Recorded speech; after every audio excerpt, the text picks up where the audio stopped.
सुप्रभात प्यारे बच्चों। आज हम आपकी सामान्य ज्ञान से पाठ नंबर 5 करेंगे, जो कि है पौधों से संबंधित तथ्य। पौधों से संबंधित तथ्य, प्लांट फैक्ट्स। तो आइए हम इसको स्टार्ट करते हैं। सबसे पहले है हमारा रेगिस्तानी पौधा, जिसका मोटा मांसल तथा कंटीला तथा पत्तियों का कार्य करता है। देखो, रेगिस्तानी पौधा जिसका मोटा मांसल यानी जिसका जो तना होता है वो बहुत ही मोटा होता है तथा कंटीला होता है।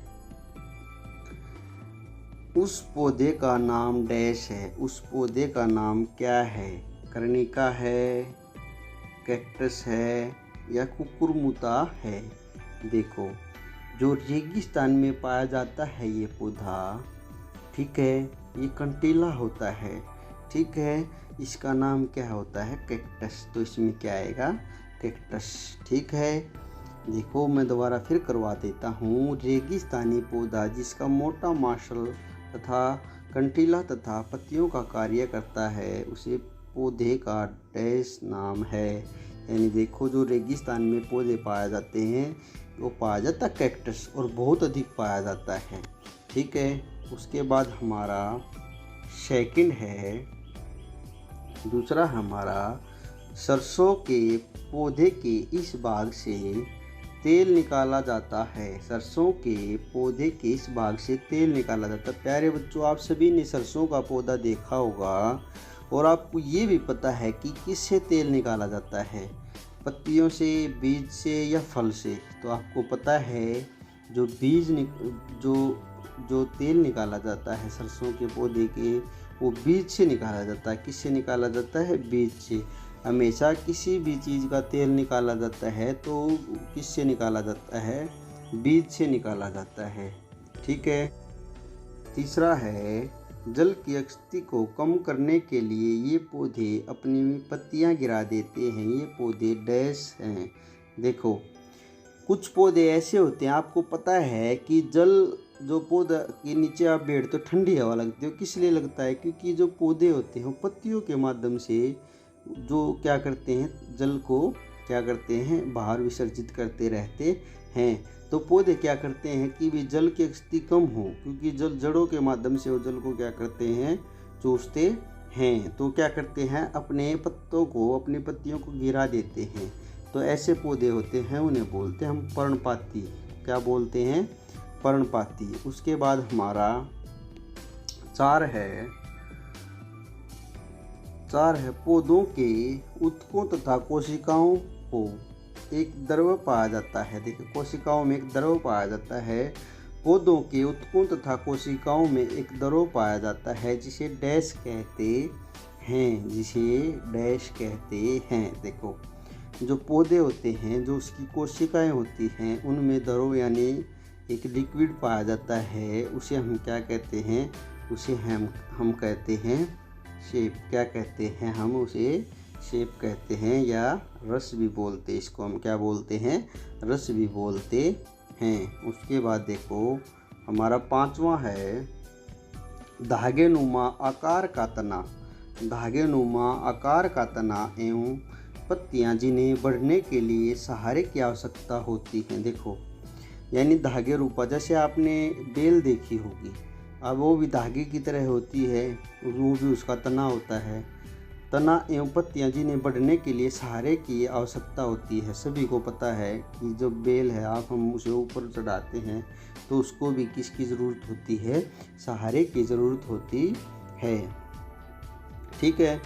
आवश्यकता होती है, डैश कहलाती हैं। देखो, जो बेल होती हैं, जो हमेशा दूसरे के सहारे ऊपर चढ़ती हैं या चलती हैं, उन्हें बोलते हैं हम परतान। क्या बोलते हैं? उन्हें हम परतान बोलते हैं। उन्हें हम क्या बोलते हैं? परतान बोलते हैं, ठीक है। उन्हें बोलते हैं हम परतान। तो यहाँ क्या आएगा? परतान, ठीक है।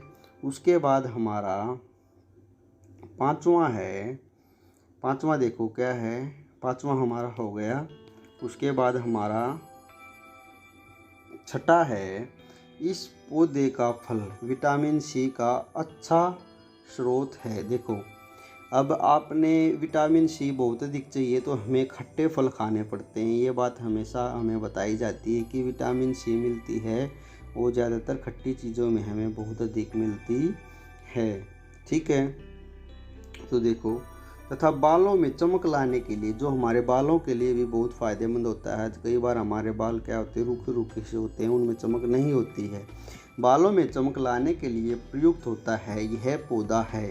यानी जिस पौधे पर जो फल लगते हैं वो फल, देखो वो फल क्या, उन्हें हम बोलते भी आंवला ही हैं। तो ठीक है, जो आंवले का पौधा होता है उस पर जो आंवले लगते हैं वे हमें बहुत अधिक विटामिन सी देते हैं और हमारे बालों में चमक लाने के लिए हमारे लिए बहुत ही फायदेमंद होते हैं। उसके बाद हमारा 7वां है, यह आंशिक खुला हुआ अपरिपक्व पुष्प। देखो ये पुष्प है, ठीक है, यह आंशिक खुला हुआ अपरिपक्व पुष्प है। ठीक है, तो ये देखो ये क्या है, कंद है, बाह्य दल है, यह क्या है, कलोनी कली, ये क्या है, कली। ठीक है, यह आंशिक खुला हुआ अपरिपक्व पुष्प है। आपने देखा होगा जब पुष्प खिलने से पहले आपने देखा होगा उसको, कई बार तो हम बोलते हैं डोडी है, लेकिन वो क्या होती है, उसकी कली होती है। क्या होती है वो, कली। तो इसमें इसका उत्तर क्या होगा, कली। उसके बाद हमारा 8वां है, यह एक पुष्प रहित पौधा है। पुष्प रहित यानी उस पर फूले नहीं आते, जिसमें क्लोरोफिल नहीं होता। देखो आपने क्लोरोफिल होता है, जैसे आपने देखा है कि हम पौधे देखते हैं वो ज़्यादातर हरे रंग के नज़र आते हैं। किस लिए नज़र आते हैं, क्योंकि उनमें क्या होता है, क्लोरोफिल होता है। उनमें क्या होता है, क्लोरोफिल होता है। ठीक है, और न ही यह स्वयं अपना भोजन बनाता है, यानी अपना भोजन स्वयं नहीं बनाता। जो पौधे अपना भोजन स्वयं बनाते हैं तो उनमें क्या मिलेगा आपको, क्लोरोफिल ज़रूर मिलेगा। ठीक है, तो ये अपना भोजन भी स्वयं नहीं बनाता है। तो ये क्या है, ये देखिए, तो ये क्या है, आपने देखा फफूंद है, काई है या कुकुरमुता है। कुकुरमुता, हमें 3 ऑप्शन मिले हुए हैं बेटा, हर एक में क्या मिले हुए हैं, 3 ऑप्शन मिले हुए हैं। ठीक है, पुष्प यानी इस पर कोई भी पुष्प नहीं होते, कोई भी फूल नहीं होता। क्लोरोफिल यानी इसका रंग भी हरा आपको नज़र नहीं आएगा, ये होता फफूंदे। आपने देखा होगा ना, कई बार फूल लग जाती है, उसे बोलते फफूंदे। ठीक है, वो एक प्रकार का पौधा ही होता है। उसके बाद देखो, और ये देखा होगा हमारे खाने के ऊपर लगती है, यानी अपना खाने के ऊपर ज़्यादा लगती है, उसी से क्या करती है, अपना पोषण करती है।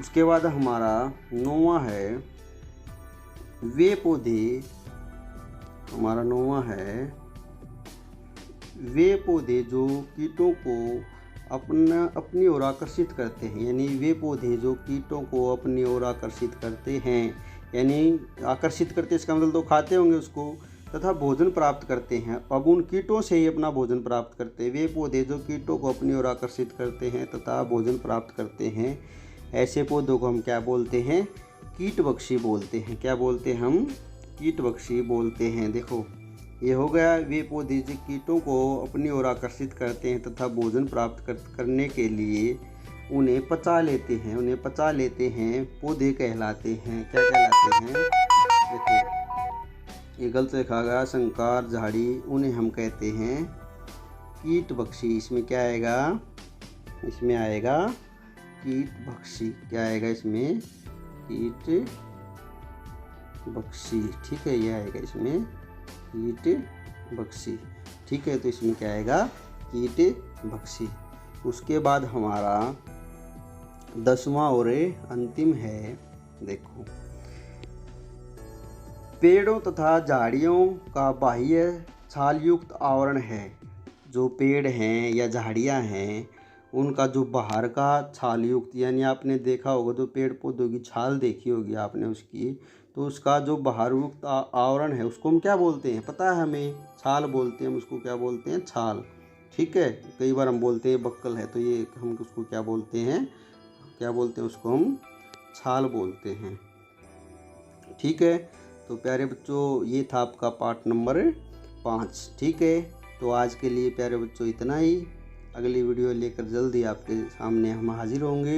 आपको वीडियो कैसे लगी, वीडियो को लाइक करते रहे और हमारे चैनल को सब्सक्राइब करते रहे। आपका सभी का बहुत बहुत धन्यवाद।